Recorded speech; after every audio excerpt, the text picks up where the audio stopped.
کہانی انجوائے کے معزز سامعین، ہمارے چینل کو لائک کریں، کومنٹس کریں، سبسکرائب کریں۔ یاجوج ماجوج حضرت نوح علیہ السلام کے تیسرے بیٹے یافت کی اولاد سے ہے۔ یہ انسانی نسل کے دو بڑے وحشی قبیلے گزر چکے ہیں جو اپنے ارد گرد رہنے والے بہت سے لوگوں پر ظلم اور زیادتیاں کیا کرتے، انسانی بستیاں تک تاراج کر دیتے۔ قرآن مجید کی آیت توریت کے مطابق اور تاریخی شواہد سے معلوم ہوتا ہے کہ یہ لوگ شمالی مشرقی ایشیا میں زندگی بسر کرتے تھے اور اپنے وحشیانہ حملوں کے نتیجے میں ایشیا کے جنوبی اور مغربی علاقوں میں مصیبت برپا کر دیتے تھے۔ بعض تاریخ دانوں نے ان کے رہائشی علاقوں کو ماسکو اور توبل سیک کے آس پاس کے علاقے بتائے ہیں، اور بعض کا خیال ہے کہ یاجوج ماجوج شہر تربت اور چین سے منجمد شمالی علاقوں اور مغرب میں ترکستان تک پھیلے ہوئے تھے۔ حضرت ذوالقرنین کے زمانے میں یاجوج ماجوج کے حملے وبال جان بن گئے تھے۔ ان کی روک تھام کے لیے ذوالقرنین نے پہاڑوں کے مابین اونچی اور مضبوط سد یعنی کہ دیوار تعمیر فرمائی۔ ذوالقرنین اور سد ذوالقرنین کا ذکر قرآن کریم کی سورۃ الکہف میں موجود ہے۔ جب ذوالقرنین کا قرآن میں ذکر ہے، تاریخی طور پر وہ کون شخص ہے؟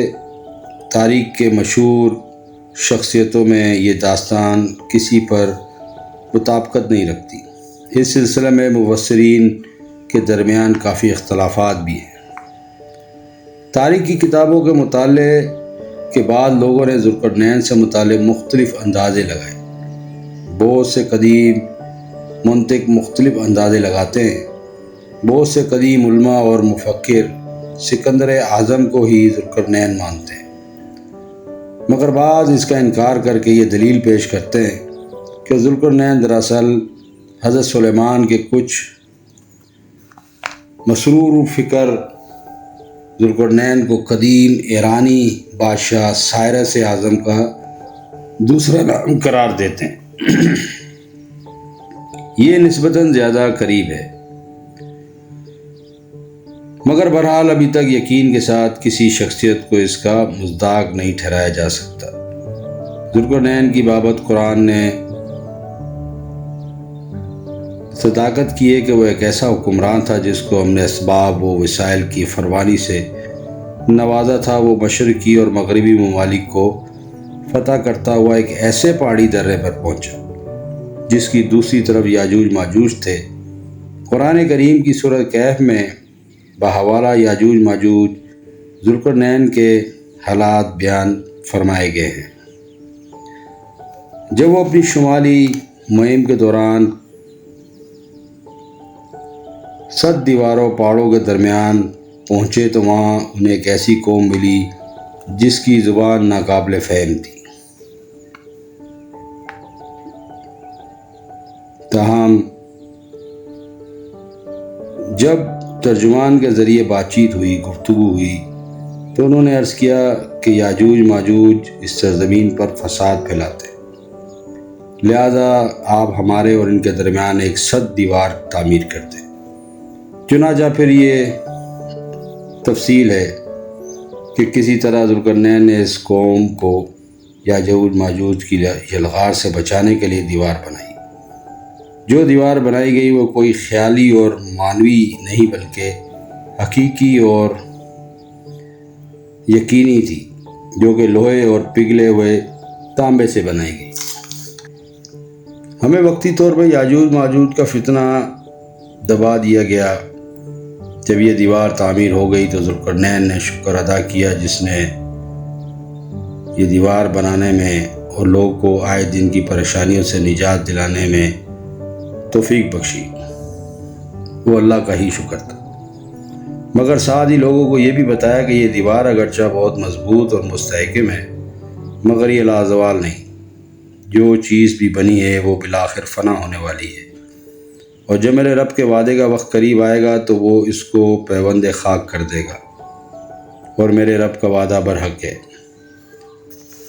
رہی بات کہ سر ذوالقرنین کہاں واقع ہے، تو اس میں بھی اختلافات ہیں، کیونکہ آج تک ایسی 5 دیواریں معلوم ہو چکی ہیں جو مختلف بادشاہوں نے مختلف علاقوں میں مختلف ادوار میں جنگوں قوموں کے حملوں سے بچاؤ کی خاطر بنوائی۔ ان میں سب سے زیادہ مشہور دیوار چین ہے، جس کی لمبائی کا اندازہ 1200 میل سے لے کر 1500 میل تک کیا گیا ہے اور اب تک موجود ہے، لیکن واضح رہے کہ دیوار چین لوہے اور تانبے سے بنی ہوئی نہیں، اور نہ وہ کسی چھوٹی کوہستانی درے میں ہے، وہ ایک عام مسالے سے بنی ہوئی دیوار ہے۔ بعض کا اصرار ہے کہ یہ وہی دیوار ہے۔ دیوار مارب ایک کوہستانی درے میں بنائی تھی، لیکن وہ سیلاب کو روکنے کے لیے اور پانی ذخیرہ کرنے کے مقصد سے بنائی گئی۔ ویسے بھی وہ لوہے تانبے سے بنی ہوئی نہیں ہے، بلکہ علماء اور محققین کی گواہی کے مطابق سرزمین فقان میں دریائے خضر اور دریائے سیاہ کے درمیان پہاڑوں کا ایک سلسلہ ہے جو ایک دیوار کی طرح شمال اور جنوب کو ایک دوسرے سے الگ کرتا ہے۔ اس میں ایک دیوار کی طرح کا درہ ہے۔ یہاں اب تک ایک قدیم تانبے لوہے کی دیوار نظر آتی ہے۔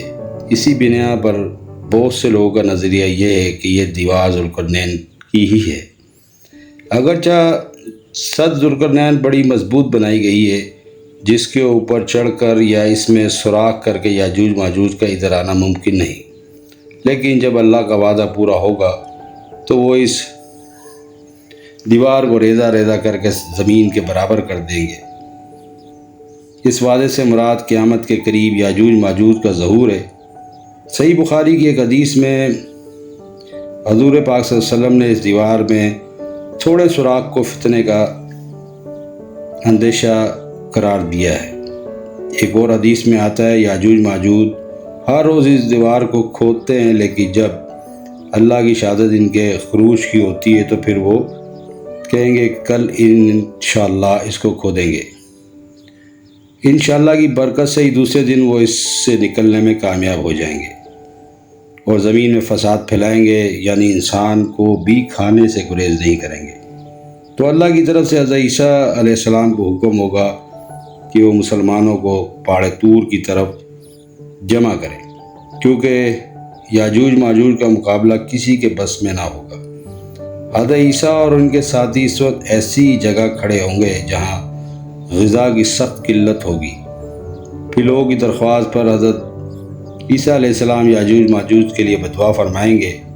ان کی گردنوں اور کانوں میں کیڑا پیدا کر دے گا اللہ تعالیٰ، جو بعد میں پھوڑا بن جائے گا، جس کے پھٹنے سے یہ ہلاک ہونا شروع ہو جائیں گے۔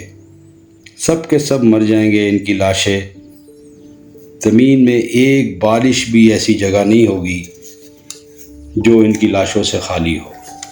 یہ بہت خوفناک اور فتنہ گر قوم ہوگی، جس کا قرآن میں بھی ذکر ہے۔ ہر طرف ان کی لاشوں کی گندگی بو پھیل جائے گی۔ پھر حضرت عیسیٰ علیہ السلام دوبارہ دعا کریں گے۔ پھر اونٹ کی گردن کے برابر پرندے بھیجے جائیں گے جو ان کی لاشوں کو اٹھا کر کہیں دور لے جا کر پھینک دیں گے۔ پھر ایک بارش ہوگی جس سے کل زمین صاف شفاف ہو جائے گی اور ہر طرف ہریالی و خوشحالی ہوگی۔ صحیح مسلم میں تفصیل سے اس کے بارے میں بیان کیا گیا ہے۔ یاجوج ماجوج کا ظہور حضرت عیسیٰ علیہ السلام کے نزول کے بعد ان کی موجودگی میں ہوگا، جس سے ان مفسرین کی تردید ہو جاتی ہے جو کہتے ہیں کہ تاتاریوں کا مسلمانوں پر حملہ یا منگول ترک جن میں چنگیز بھی تھا، یا روسی اور چینی قومیں ہی یاجوج ماجوج ہیں جن کا ظہور ہو چکا ہے، یا مغربی قومیں ان کا مصداق ہیں کہ پوری دنیا میں ان کا غلبہ و تسلط ہے۔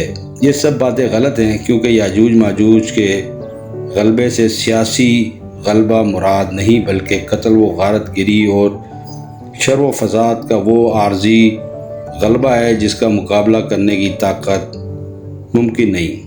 تاہم پھر بھی وبائی مرض سے سب کے سب آن واحد میں لقمہ اجل بن جائیں گے۔ یہ اللہ کی ایک قدرت ہے اللہ بہتر جانتا ہے کہ اس قوم کو کیوں آزاد کیا جائے گا اور قیامت کی نشانیوں میں سے کیوں شامل کیا گیا، واللہ بہتر جانے۔